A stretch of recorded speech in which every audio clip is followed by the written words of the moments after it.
পানি ট্যাঙ্কি সীমান্তে সন্দেহভাজন এক ইন্দোনেশিয়া মহিলাকে আটক করল এসএসবি।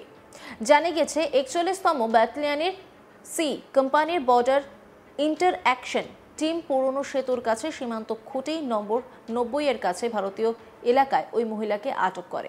প্রাথমিকভাবে তিনি নিজেকে নিনিয়মান মুর্নি নামে ভারতীয় নাগরিক বলে দাবি করেন, কিন্তু জিজ্ঞাসাবাদের সময় একাধিক জাল নথি উদ্ধার করা হয় তার কাছ থেকে, যার মধ্যে ইন্দোনেশিয়ার পরিচয়পত্রও ছিল। পরে তিনি স্বীকার করেন যে আসলে তার নাম নি কাদেক সিসিয়ানি।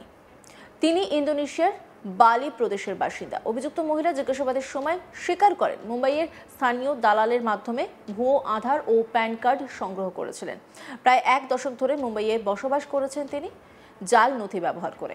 ইন্দোনেশিয়া, তুরস্ক, নেপাল ও ভারতের মধ্যে যাতায়াতের জন্য একাধিক ভুয়ো পরিচয় ব্যবহার করেছেন তিনি। এসএসবি সূত্রে জানা যাচ্ছে এই ঘটনায় বিদেশি আইন ও পাসপোর্ট আইন ও ভারতীয় ন্যায় সংহিতার একাধিক ধারায় মামলা রুজু হয়েছে। মহিলাকে আটক করে জাল নথি ও ডিজিটাল প্রমাণ উদ্ধার করা হচ্ছে। সমস্ত প্রক্রিয়া শেষে তাকে ডাক্তারি পরীক্ষার পর খড়িবাড়ি থানার হাতে তুলে দেওয়া হয়েছে। পরবর্তী আইনি পদক্ষেপের জন্য ধৃতকে শিলিগুড়ি আদালতে তোলা হয়।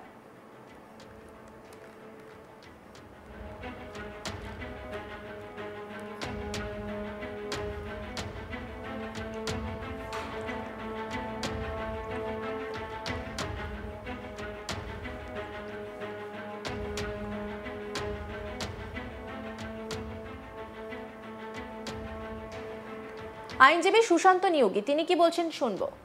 কাদেক সিসিয়ানি নিয়মান মুমি, ডটার অফ ইউসান সাদিয়া, ইনি হচ্ছেন ওই ইন্দোনেশিয়ার নাগরিক।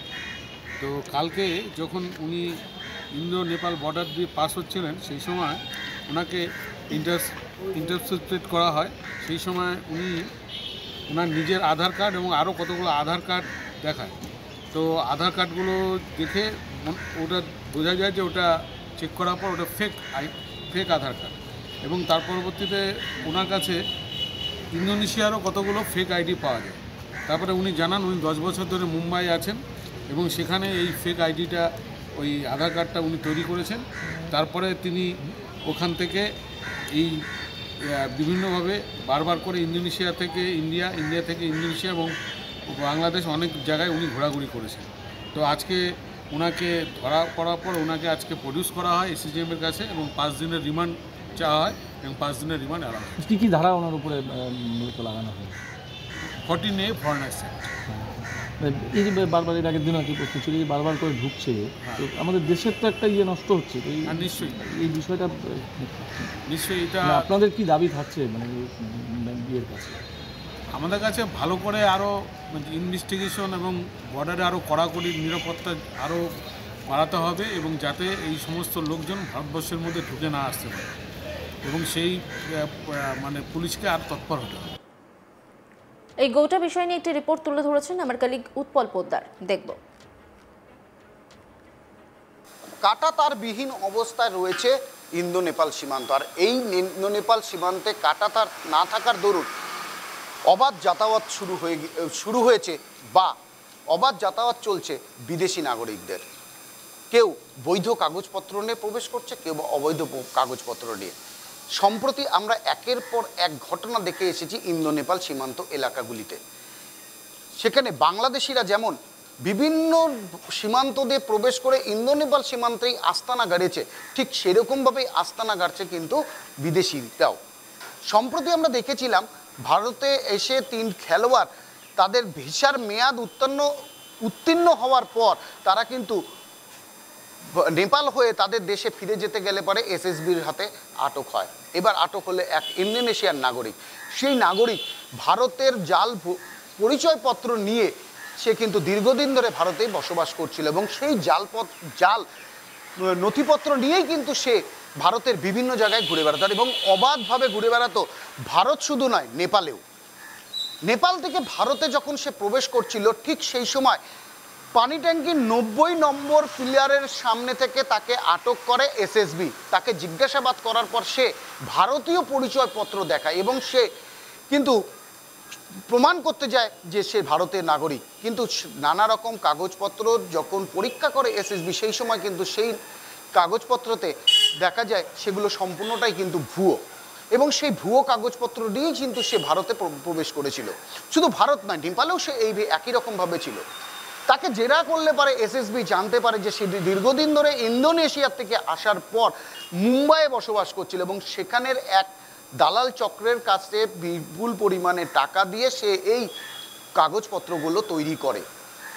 অবশেষে এসএসবির কাছে সে ইন্দোনেশিয়ার যে নাগরিক সেই কাগজপত্রও সে দেখায়। দু দেশে অর্থাৎ ইন্দোনেশিয়াতে তার এক নাম হলে আর এক নাম রয়েছে কিন্তু ভারতবর্ষের যে কাগজপত্রগুলো তৈরি করেছিল সেখানটায়, এবং তা নিয়ে কিন্তু শুরু হয়েছে গুঞ্জন। কি করে ভারতীয় জাল নথিপত্র তার হাতে পৌঁছলো, নাগরিকত্বের কাগজপত্র তার হাতে পৌঁছলো, কি করে সেই নাগরিকত্ব যাচাই না করে এতদিন ধরে সে ভারতে ছিল, তা নিয়ে কিন্তু উঠছে নানা রকমভাবে প্রশ্ন। এসএসবি তাকে গ্রেপ্তার করার পর জিজ্ঞাসাবাদের পর তুলে দেয় খড়িবাড়ি থানার হাতে। খড়িবাড়ি থানার পুলিশ তাকে শিলিগুড়ি আদালতে পেশ করলে পারে 5 দিনের রিমান্ডে নেয়। পুলিশ সূত্রে জানা গেছে এই দীর্ঘদিন ধরে সে কিভাবে ভারতে ছিল এবং কিভাবে এই কাগজপত্র সে জোগাড় করলো এবং কিভাবে তাকে কে মদত করলো তা নিয়ে কিন্তু ইতিমধ্যেই তদন্ত শুরু করেছে পুলিশ। এইভাবেই কিন্তু যারা ভারতে আসছে, অর্থাৎ বাংলাদেশ হোক, ইন্দোনেশিয়া বা অন্য কোনো যে দেশের থেকে যারা ভারতে আসছে, তাদের হাতে কিভাবে এই নথিপত্র পৌঁছে যাচ্ছে, ভারতের পরিচয়পত্র, তা নিয়ে কিন্তু ইতিমধ্যেই শোরগোল পড়ে গিয়েছে এবং তার তদন্ত শুরু করেছে পুলিশ। ইন্দোনেশিয়ান এই মহিলাকে ইতিমধ্যেই কিন্তু জিজ্ঞাসাবাদ শুরু করেছে পুলিশ এবং তাকে পুলিশ হেফাজতে নির্দেশ দিয়েছে বিচারক। কিন্তু তার কাছ থেকে কি যারা এইভাবে নথিপত্র জাল করে কাগজ তৈরি করছে তাদের অবধি পৌঁছানো যাবে, সেই প্রশ্ন কিন্তু উঠে আসছে বারবার করেই। প্রসঙ্গত, শিলিগুড়িতে 3 বাংলাদেশি নাগরিক গ্রেপ্তার হয়েছিল কয়েকদিন আগেই। 3 জন সম্পর্কে খুড়তুতো জ্যাঠতুতো ভাই। শিলিগুড়ির ভারত নেপাল সীমান্তের পানি ট্যাঙ্কি থেকে এসএসবির অভিযানে গ্রেপ্তার হয় 3 বাংলাদেশি নাগরিক। গোপন সূত্রে পাওয়া খবরের ভিত্তিতে এসএসবির 41 নম্বর ব্যাটালিয়ন 3 জনকে আটক করে দার্জিলিং জেলা পুলিশের খড়িবাড়ি থানার পুলিশের হাতে তুলে দেয়। এসএসবি সূত্রে জানা গেছে ধৃতদের নাম অমল রায়, গৌতম রায় এবং প্রীতম রায়। কিন্তু এরা ভারতে ঢোকার পর নিজেদের নাম অমল বর্মন, গৌতম বর্মন এবং প্রীতম বর্মন বলেই সবাইকে পরিচয় দিত। ধৃত 3 জনই বাংলাদেশের নাগরিক। বর্তমানে এরা 3 জন শিলিগুড়ি খড়িবাড়ি পানি ট্যাঙ্কি এলাকায় বসবাস করছিল। ধৃত 3 জনের হেফাজত থেকে উদ্ধার হয়েছে বাংলাদেশের নাগরিকত্বের প্রমাণপত্র। এসএসবি সূত্রে জানা গিয়েছে 2024 5ই ডিসেম্বরে কোচবিহারের হলদিবাড়ি সীমান্ত দিয়ে গৌতম রায় সবার প্রথম ভারতে অবৈধভাবে প্রবেশ করেছিল। বর্তমানে সে পানি ট্যাঙ্কিতে ইলেকট্রিশিয়ানের কাজ করত।